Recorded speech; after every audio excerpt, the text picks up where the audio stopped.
மதிவாணன் வணக்கம். தற்பொழுது கரூரில் திறந்தவெளி வாகனத்தில் முதலமைச்சர் விஜய் ரோட் ஷோ நடத்தி வரும் காட்சிகளை நாம் பார்த்து வருகிறோம். இது குறித்த கூடுதல் விவரங்களை வழங்கலாம். தமிழகத்தினுடைய முதலமைச்சர் விஜய் அவர்கள் கரூர் மாவட்டத்திற்கு நீண்ட நாட்களுக்கு பிறகு தற்சமயம் வருகை தந்திருக்கிறார். அவர் தேர்தல் பிரச்சாரம் மற்றும் பொதுமக்களை சந்தித்துக் கொண்டிருந்த பொழுது எதிர்பாராத விதமாக 41 பேர் பலியான சம்பவம் என்பது நாட்டையே உலுக்கியக்கூடிய ஒரு சம்பவமாக இருந்தது. தற்சமயம் நாட்டினுடைய முதலமைச்சராக பதவியேற்றுக் கொண்டிருக்கிற அவர் 41 பேர் உயிர் நீத்த அந்த 40 பேருடைய உயிர் குடும்பங்களை நேரடியாக சந்தித்து அவர்களுக்கு அரசு ஆணைகளை வழங்கி இருக்கிறார்.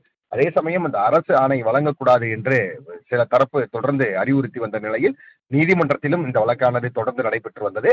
தற்சமயம் வழங்கி இருக்கிற ஆணையை பொறுத்தவரையில் தற்காலிக ஆணை என்றுதான் எடுத்துக்கொள்ள முடியுமே தவிர அது நிரந்தர ஆணை என்று எடுத்துக்கொள்வதற்கான வாய்ப்பில்லை. ஏனென்று சொன்னால் தற்சமயம் நீதிமன்றம் அது போன்ற ஒரு உத்தரவை அளித்து இருக்கிறது.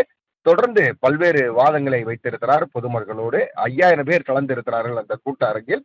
கிட்டத்தட்ட 5000 பேர் கலந்து கொண்ட அரங்குக்குள் தற்சமயம் 6000 போலீசாரை நியமித்திருக்கிறார்கள். இதனால் பாதுகாப்பு குளறுபடிகள் என்பது இல்லாமல் இருந்திருக்கிறது.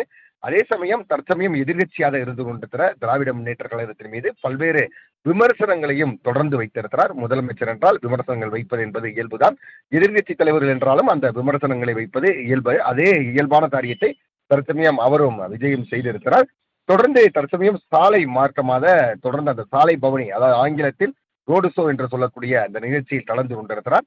ஏராளமான அவர் தற்சமயம் முதலமைச்சராக ஆதி இருக்கிற பட்சத்திலும் கூட அவரை நடிகராகவும் இன்னும் அவருடைய ரசிகர்கள் தொண்டர்கள் அளவுக்கு அதிகமானோர் இருக்கிற காரணத்தினால் அவரை பார்ப்பதற்கு அளவுக்கு அதிகமானோர் நீண்ட வரிசையில் காத்து கொண்டிருந்தனர். இந்த செய்தியை அறிந்த விஜய் திடீரென தற்சமயம் சாலை மார்க்கமாக அந்த சாலை பவனி நிகழ்ச்சியில் கலந்து கொண்டிருக்கிறார். ஏராளமானோருக்கு திறந்த வாகனத்தில் இருந்து கையை அசைத்து சென்று கொண்டிருக்கிறார்.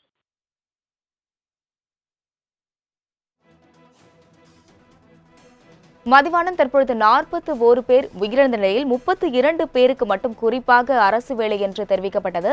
இதற்கு ஏதேனும் காரணங்கள் தெரிவிக்கப்பட்டதா? நிச்சயமாக அதற்கான காரணம் என்பது இன்னும் நமக்கு தெளிவுபடுத்தவில்லை. ஆனால் இந்த அரசு ஆணை என்பதே தற்சமயம் தற்காலிக ஆணையாகத்தான் நாம் எடுத்துக்கொள்ள வேண்டும். ஏனென்று சொன்னால் இன்று நடைபெற்ற சென்னை உயர்நீதிமன்ற மதுரை பொதுநலன் வழக்காத இந்த வழக்கு என்பது வந்திருந்தது. அப்பொழுது கருணையின் அடிப்படையில் தான் இந்த வேலை வழங்கப்படுகிறது, அவர்களுடைய பொருளாதாரத்திற்கு தேவைப்படுகிறது போன்ற பல்வேறு விஷயங்களை நீதிபதி அவர்களும் எடுத்துரைத்தார்கள். அதே சமயம் எதிர்தரு மனுதாரர்களை பொறுத்தவரையில் சேட்டலைட் போன்ற பல்வேறு போராட்டங்களில் உயிர் நீத்தவர்களுக்கு அவர்களை ஊட்டும் வண்ணமாக இது போன்ற அரசு வேலைகளை தந்தது கிடையாது அரசாங்கம். ஆனால் தற்சமயம் இந்த அரசு வேலை தருவது என்பது ஏற்புடையதல்ல. அது ஒரு அரசியல் சார்ந்த விஷயமாக பார்க்கப்படுகிறது. அதே காரணத்தினால் இதை வழங்கக்கூடாது என்று எதிர்த்தரப்பு மனுவை பொறுத்தவரையில் பேசியிருந்தார்கள்.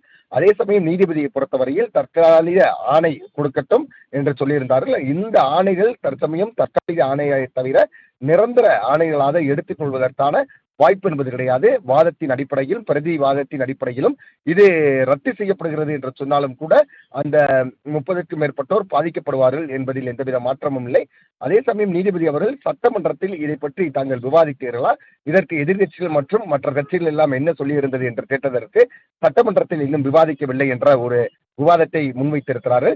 எந்த ஒரு விஷயம் என்று சொன்னாலும் சட்டமன்றத்தில் விவாதித்து அதற்கான அளவுக்கு அதிகமான ஆதரவு இருக்கிற பட்சத்தில் மட்டும்தான் இயற்ற முடியும். இந்த நியமன ஆணையை பொறுத்தவரையில் மீதம் இருப்பவர்களுக்கும் வழங்கப்படும் என தெரிவிக்கப்படுகிறது. ஆனால் இந்த ஆணை தற்காலிக ஆணையை தானே தவிர அரசு ஆணை என்று சொன்னாலும் கூட அது தற்காலிகமாகத்தான் செயல்படும். எப்ப வேண்டுமானாலும் இது ரத்து செய்யப்படுவதற்கான வாய்ப்பு இருக்கிறது என்று எதிர்பார்க்கப்படுகிறது. அதே சமயம் நீதியரசர்கள் இந்த ஆணை செல்லும் என்று சொன்னால் அவர்களுடைய அந்த அரசாணை செல்லுபடியாக இருக்கும். விவரங்களுக்கு நன்றி மதிவாணன்.